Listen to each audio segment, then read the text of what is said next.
Hey, everybody. Christian Pedersen, joined as always by Dan Dickau, the not University of Kentucky head coach, Dan Dickau. We are glad that he decided to turn down that bag of cash they offered him to stay here with us in our podcast empire.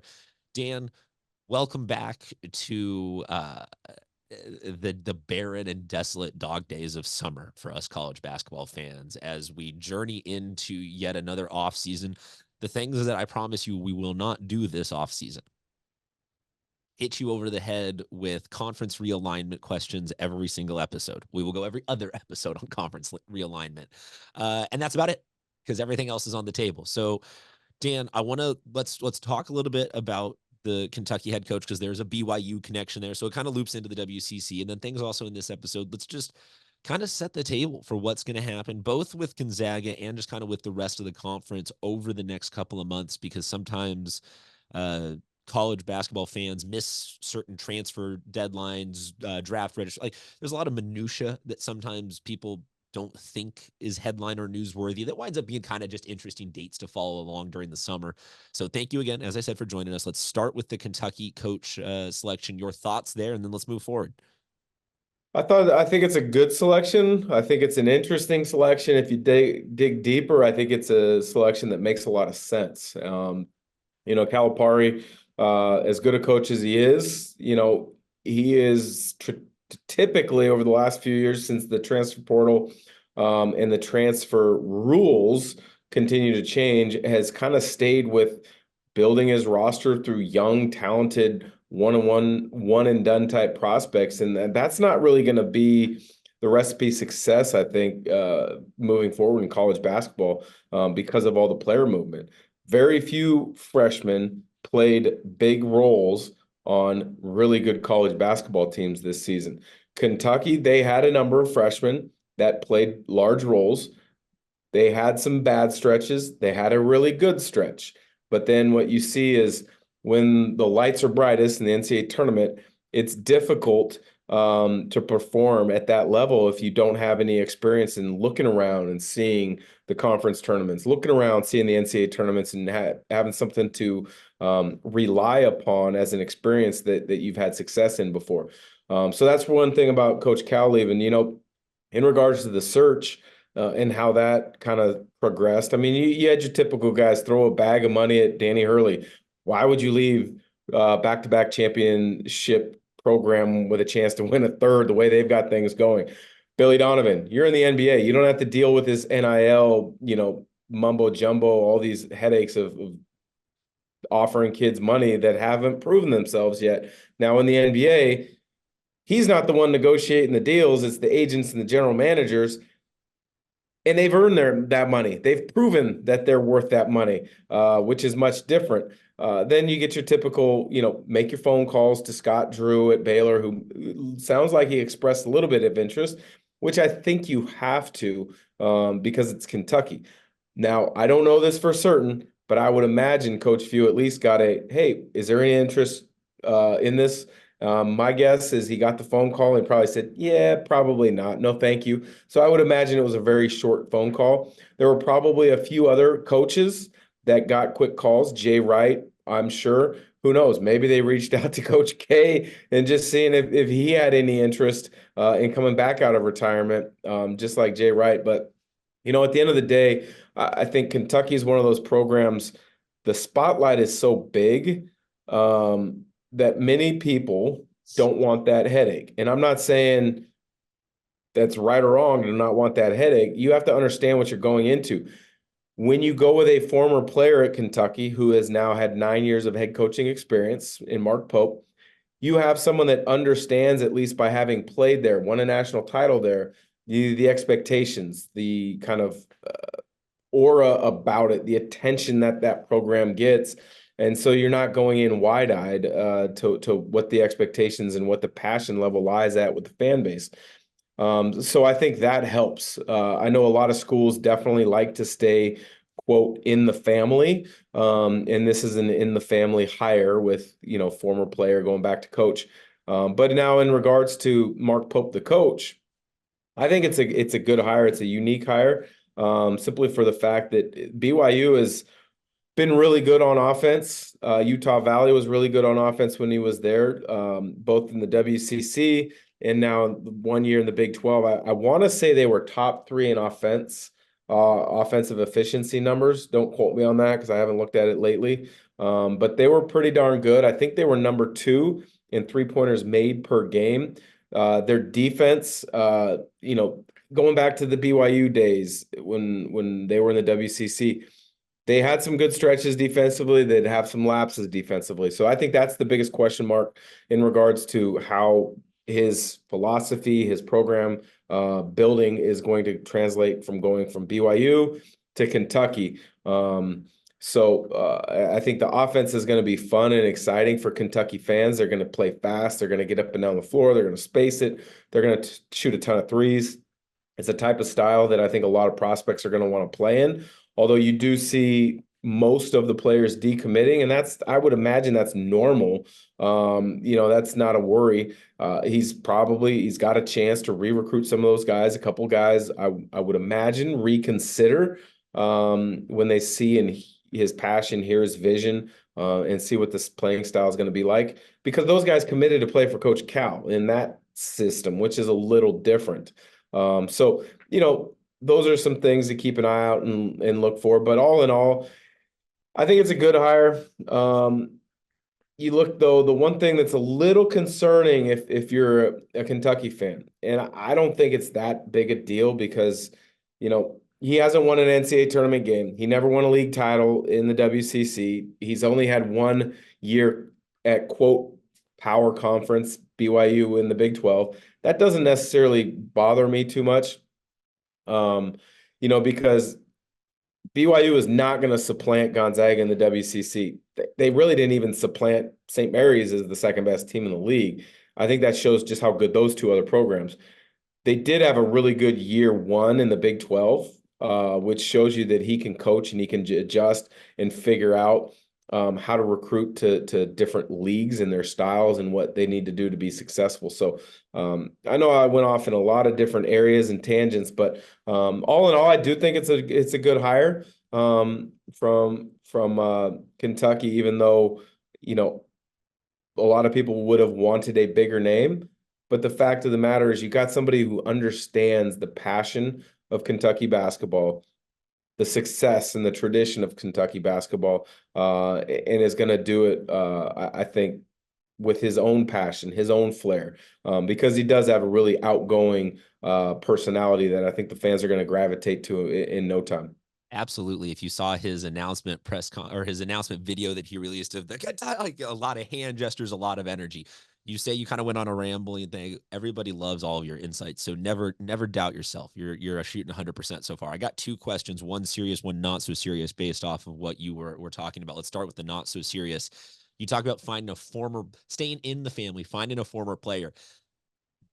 Not saying that Coach Few is leaving, and not this is just a hypothetical, so no disrespect to what might be the succession plan. But if you had to hire a former Gonzaga player to replace Coach Few eventually as the next head coach, who would it be? Wow, you're putting me on the spot here. I would imagine that is Brian Michelson. In past years or in past time frames of the Gonzaga program, there has been an associate head coach or head coach in the waiting. It was Billy Greer, then it was Leon Rice, then Tommy Lloyd. But the fact of the matter is, I think Brian Michelson is clearly the next in line. I think clearly he is a more than capable coach. I think he's a more than capable recruiter. I think he understands the game. I think he understands Gonzaga's place in college basketball. I think he understands how to continue to, elevate Gonzaga basketball if and when Coach Few were ever to decide to step away, because it's a real thing. At some point, everybody steps away. And, you've seen with all these other coaches, the Jay Wrights, the Coach K's, the Roy Williams. Now, granted, each of those guys are a little bit older than Coach Few. They kind of just say, hey, I'm done. Now, I don't think that's going to be the case with Coach Few still for a while because he's still young.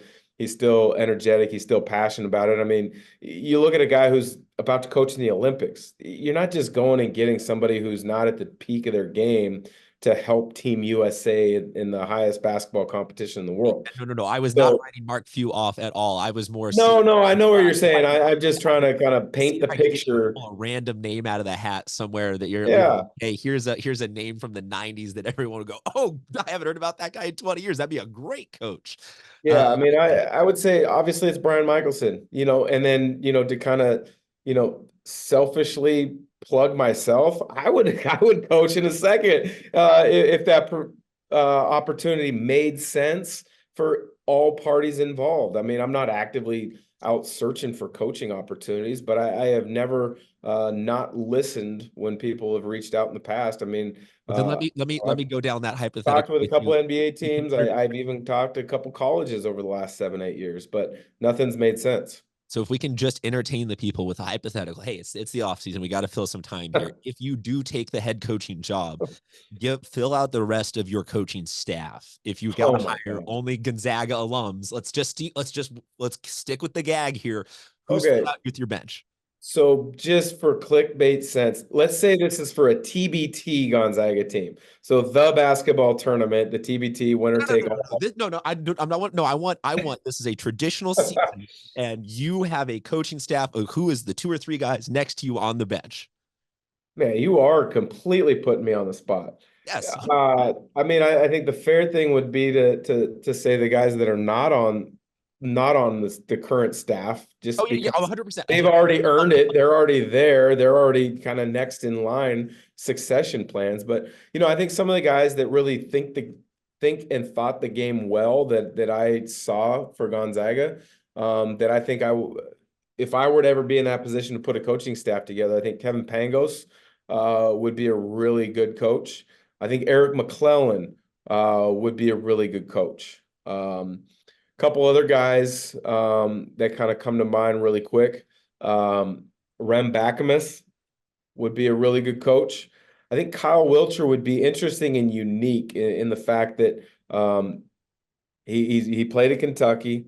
He obviously had tremendous success at Gonzaga, but he's also played at high levels over in Europe and had success. Played in China, so I'm curious to what his basketball IQ would be, because he's one of those guys that wasn't most athletic, but he knew angles, he knew how to score, he knew how to create opportunities. I would think that he'd be able to kind of sell or share that to a younger generation. I think Blake Stepp would have been a tremendous coach. His dad was a really good high school coach. Adam Morrison, I've seen him coach his daughters workouts. I've seen him in clinic settings. He's really good. Kyle Bankhead is a former teammate who's on staff at USF.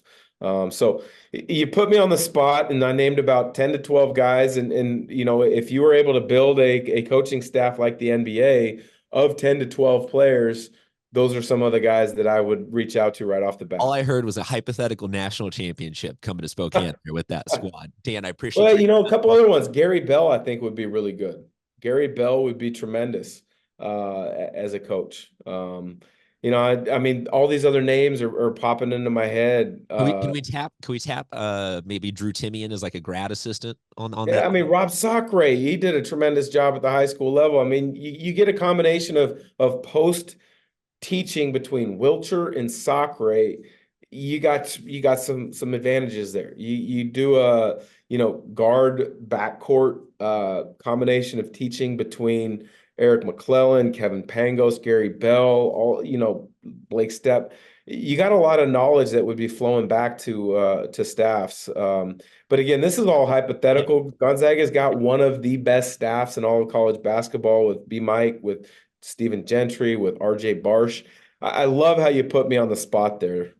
Well, hey, look, I didn't put you on the spot for the Mount Rushmore because I know that has already caused international drama for you answering that incorrectly. But look, like we're just filling time. On the serious question that I had, though, based off of your Kentucky answer, you talked about Coach Cal kind of being stuck in a rut of like for a decade, the one and dones were just this gold mine, and he was banging out great season after great season. Then college basketball has changed dramatically in the last couple of years, how the functioning of the transfer portal and all this and that works.